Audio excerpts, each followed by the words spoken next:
Is that a true second chance? Because you're prepared to fall. See, all in is no net. And we got to get back to that. And that's what God is trying to get us to do. He's trying to get us to walk in this next stage with no escape plans. You know, the relationships we counsel that are the most challenging are one person has an escape plan, and they've buried that escape plan so deep in their heart, they forgot they even have it. But when you reach a certain limit on them, they'll panic and trigger the escape plan.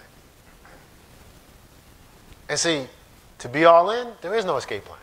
You all in. There's nothing in reserve. You don't have your heart in escrow. I would keep 30% of my heart, put it in escrow. You know, just in case this don't work out, at least I could build back. I could start back over based with this 30% of my heart. You know, but just that 30% in escrow is what's jacking up the relationship. What's causing you to try to control every aspect of that relationship. It's affecting you really experiencing the fulfillment you want. Because that person knows something's missing. They've been designed to get 100% of you, not 70. Not 80, not 85, 100%. You want 100% of them? Can you really be totally vulnerable and all in? Can you display the cracks? That's what sincerity means. Amen. So you're establishing a relationship with God. Are you going to keep that heart in escrow? Or are you going to have an escape plan? Or are you going to be all in? You're establishing a relationship with God's house and his family. Are you going to be all in? Listen, take that 30% out of escrow and be all in. All in. You know, childlike faith.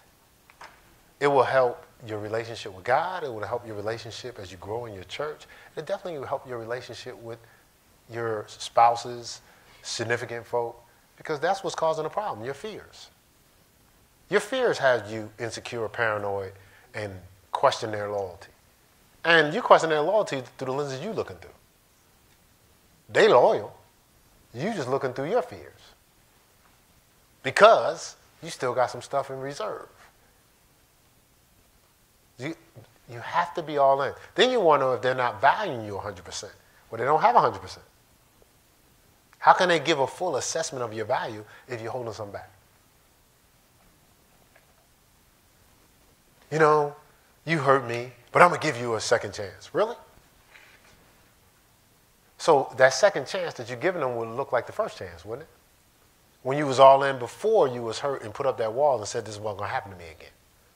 So if you're truly saying you're going into the second chance, drop down all the plans, the escape plans, the looking for something to blow up and to happen.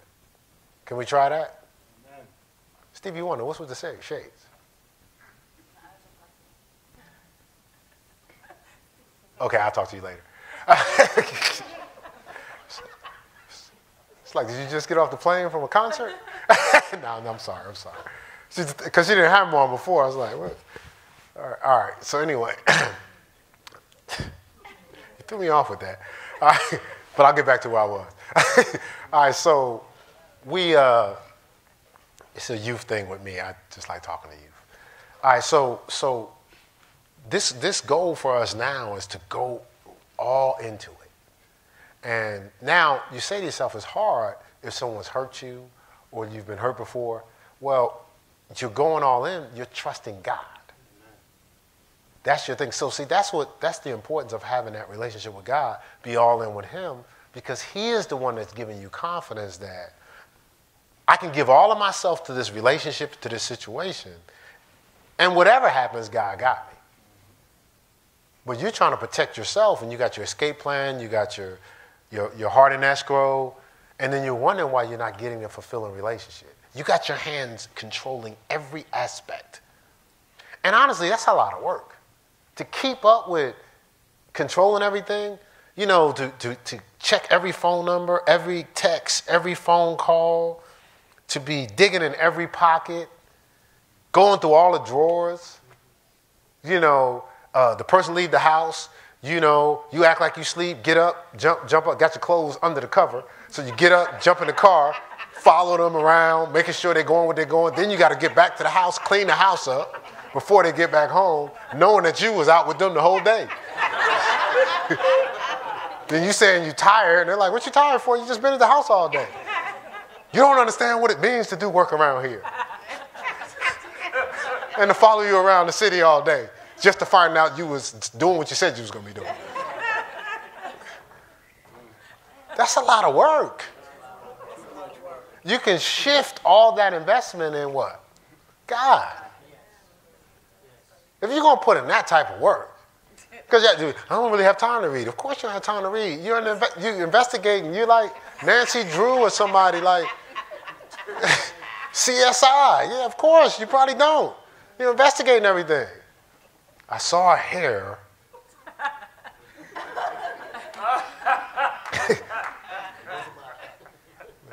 And it doesn't look like mine. And you just left church and everyone gave everybody hugs. Stop. I took it through the microscope. It's, you don't have to do all that. I'm just saying, can we be all in where we are with God? Because we're really working hard for the wrong things. Just baptize, submerge ourselves with God. And don't be weary with it. Because we said this, earlier in this teaching, the weary don't reap. People that are weary and doing well, they don't reap. So don't look for it to reap. If you're weary and well doing, and doing what you know you're supposed to be doing. If you're investing more in fear than you are in faith, why are you even looking to reap? Why are you expecting things to work out? That little hustle thing you just did recently, where you flipped it, and flipped it again, which cost you even more money? Why do you think, because you did it saying, well, eventually we'll get where we're going to be, and we'll pay all this off. Well, why would you expect that if you're not doing if you're weary and well doing? Because the weary don't reap. So why are you looking for reaping on the horizon when you don't trust God? You can excuse yourself any way you want to. Trusting God is trusting God. You can call it anything you want. God knows my heart. Exactly. Do you? So let's really cross over and to give ourselves a true second shot. A true second shot. Don't say you're back if you're not really back. Right? If we really, really, truly want to get it. Let's return to our first love. Revelation says, Revelation 2:4 says, return to your first love. And that's God. So just like you invest all this in these relationships, can God really get love from you? More than shopping? More than your little vices? More than your control. Like some of you drink control like it's candy. Like it's some type of, like it's going to quench your thirst like Gatorade or something. Oh, control. You just be guzzling it down. Oh, I'm thirsty. I need some control. Oh, I need more control. How about drinking faith? See, control is fear. Yeah.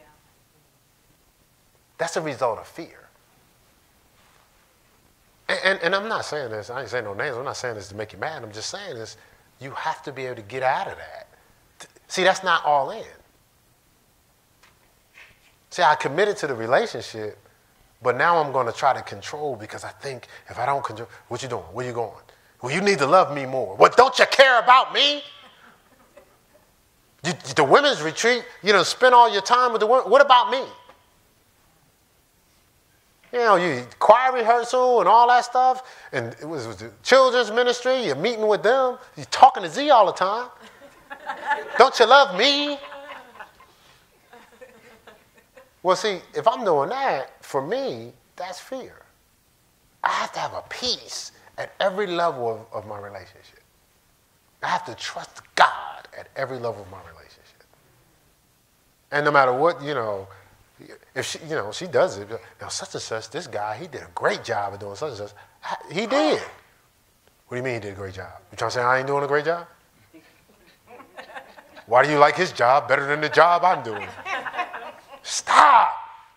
I use the me because I ain't want to, it's not just the guys, it's the females. Y'all know y'all. Yeah, so let's go back. Let's be all in, right?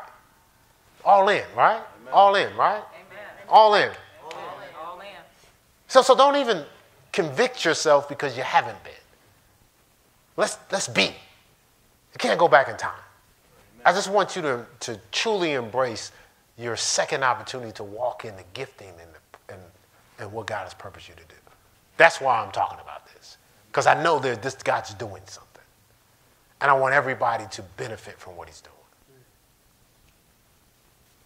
And if you really, truly jump all in. And stop sitting on these gifts, too. Because, because if God is sitting on stuff you're supposed to have, you're going to get mad. God has something for you. He holding it back. But you reap what you sow, right?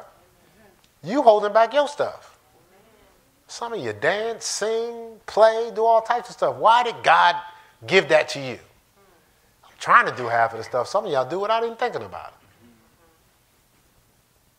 So pick it back up and let God use it. What else are you doing? You could, tell you what, put some of that worry time in escrow and use that time to maybe pick back up something that you decide to sit down as if you got something else to do. Then you sit around talking about your board. I don't get it. You got all these, whether it's writing, whether it's art, whether it's singing, dancing, playing, preparing to preach. Something. Pick it up. Like, what we doing? Did that sound like I was mad? All right, good. I'm not mad. I'm just passionate. Stand to your feet.